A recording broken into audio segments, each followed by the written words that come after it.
রাজধানীর মিরপুরে একটি বাসা থেকে ৭৫ বছর বয়সী নূরজাহান বেগমের মরদেহ উদ্ধারের ঘটনায় পিতামাতার ভরণ-পোষণ আইনটি আবার সামনে এসেছে। ঘটনাটি গণমাধ্যমে প্রকাশের পর যুগ্ম সচিব পদে থাকা তার ছেলের বিরুদ্ধে আইনি ব্যবস্থা নেওয়ার উদ্যোগ নিয়েছে সরকার।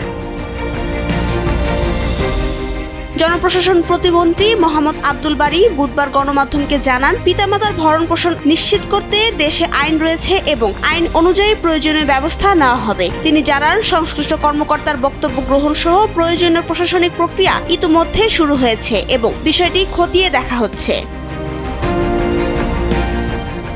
২০২৩ সালে এই আইনের বিধিমালা প্রণয়ন করা হয়। আইন অনুযায়ী প্রত্যেক সন্তানকে পিতামাতার ভরণ-পোষণ নিশ্চিত করতে হবে। একাধিক সন্তান থাকলে তারা পারস্পরিক আলোচনার মাধ্যমে এ দায়িত্ব পালন করবেন। পাশাপাশি পিতামাতার স্বাস্থ্য সম্পর্কে নিয়মিত খোঁজখবর নেওয়া, প্রয়োজনীয় চিকিৎসা সেবা ও পরিচর্যার ব্যবস্থাও করতে হবে। আইন লঙ্ঘন করলে সর্বোচ্চ ১ লাখ টাকা জরিমানার বিধান রয়েছে। জরিমানা অনাদায়ে সর্বোচ্চ ৩ মাসের কারাদণ্ড হতে পারে।